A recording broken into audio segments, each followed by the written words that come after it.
Hello, my name's Bev and I'm the author of the book Please Eat, A Mother's Struggle to Free Her Teenage Son from Anorexia, which describes our family's battle with the deadly eating disorder, anorexia nervosa, which my teenage son Ben developed back in 2009 when he was just 15 years old. The good news about our holiday in the Peak District in July 2011 was that yes, it was so much better than the previous year when we'd gone to France, to put it mildly. But I'd also taken our contract along with us, and I continued to work with Ben on the items in the contract that needed addressing, working on challenge foods and other challenges that were facing him. And we just kept this momentum going, and the end result would be that later in that month he actually did put on some weight, and that was really, really good news.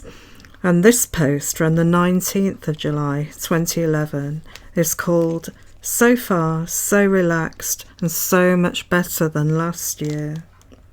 Last summer in France, and especially on a getaway from the eating disorder break I took in Somerset in August, I was so incredibly stressed and anxious.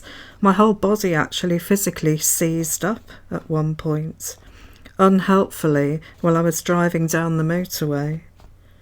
This summer's mini holiday in the Peak District couldn't be a starker contrast, I'm thrilled to say.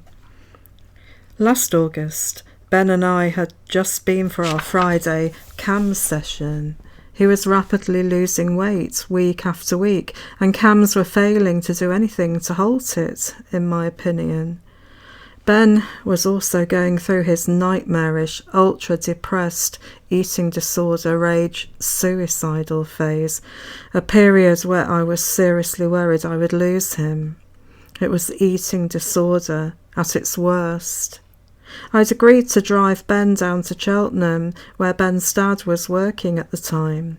We were staying there for the night, and then Ben was going with his dad to his parents' house in London, while I was heading off to the Somerset coast to hopefully get away from the eating disorder for a while.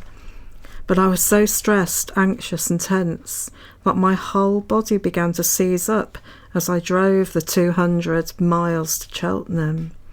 I had to stop off at every single motorway service station on the way to do relaxation exercises. It was as if my whole body, and especially my neck, had contracted into some kind of lockjaw. In Somerset, I just couldn't relax. The trouble with the eating disorder is that you can distance yourself from it physically. After all, the eating disorder was with Ben's dad and Ben in London, and I was in Somerset in a lovely seaside apartment overlooking the bay. But as a mother, you can't distance yourself from it mentally. The eating disorder was right there, well and truly with me, haunting every single moment of the day and night. It should have been idyllic, but I was in a living hell. So I returned home after one day of driving around the area feeling totally miserable, unable to handle seeing happy families enjoying their summer vacation. This current holiday in the Peak District couldn't be more different, and I am so relaxed. The eating disorder simply doesn't seem to be here now, and in a few weeks' time I'm taking Ben to that same seaside apartment for 4 days, hopefully for a similarly relaxed and eating disorder-free break. And the next post is from the 23rd of July, and it's called A Virtually Eating Disorder-Free Holiday All in All, and 1 kilo heavier. Back home, and I'm very pleased about how the week has gone, the eating disorder was virtually absent. The only way you might guess something wasn't quite normal was that Ben was counting calories, and I was keeping a discreetly watchful eye on things. Also, Ben is still thin, but he is 1 kilo heavier than when I last weighed him 2 weeks ago. Compare this to last year when we returned from France, having taken Cam's advice and ignored the eating disorder and taken a holiday from calorie counting. Yeah. Why didn't I simply disregard Cam's advice back then? Because the decision had been made in front of Ben, and there was 2 Cam's professionals and Ben versus me, big bad mum. Anyway, back to this week's holiday, where I managed things my way and it worked. Our contract came with us and we continued to do points every evening. To save money and make things easier, we had picnic lunches every day.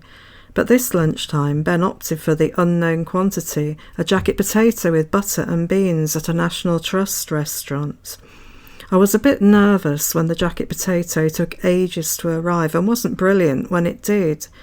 In the past, Ben might have thrown a wobbly and refused to eat it, especially when he found they'd put butter on it.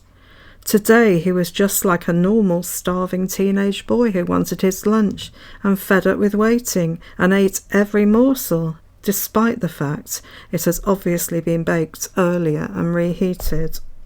Compare this to lunch at a wonderful country inn on the way to Portsmouth on the way to France last year. When the meal had arrived back then, Ben threw a wobbly, refused to eat it because the fish burger had been fried. In the end, he swapped it with his dad's meal, something he did quite a lot last summer. It was the only way he would eat anything. You could have cut the atmosphere with a knife. And that was only the start of the holiday from hell, where Ben lost weight and the eating disordered behaviour ran wild. Unfortunately, with an eating disorder, and until you are recovered from that eating disorder, you can't take a holiday from the food management side of it. You have to persevere with whatever eating plan you have in place, just as you would at home. What you can take a holiday from, however, at this stage of recovery is all the nasty side of the eating disorder, the stuff that completely ruined our holiday last summer. I am thrilled we've had a successful week's holiday without any tension, resistance, depression, angst, or whatever, apart from the usual teenage stuff, but that's only to be expected with a 17-year-old. And you can tell when it's teenage stuff and not eating disordered stuff. That's the end of that post. And I felt really good after that week. We'd had a really successful week. We'd managed, we'd counted calories, which was a shame we had to do that. But yes, we had to do that to make sure Ben has sufficient calories and wouldn't lose weight, wouldn't maintain weight, but would put on weight, which he did. And we followed the contract to the letter. It really worked well, with gentle encouragement and gentle moving forward. And so another example of where the contract was really, really useful. Thank you for listening. You'll find a link below to my blog, and you'll also find a link to my website where you can download free PDFs of my blog, and also a link to Amazon where you can buy a copy of my book.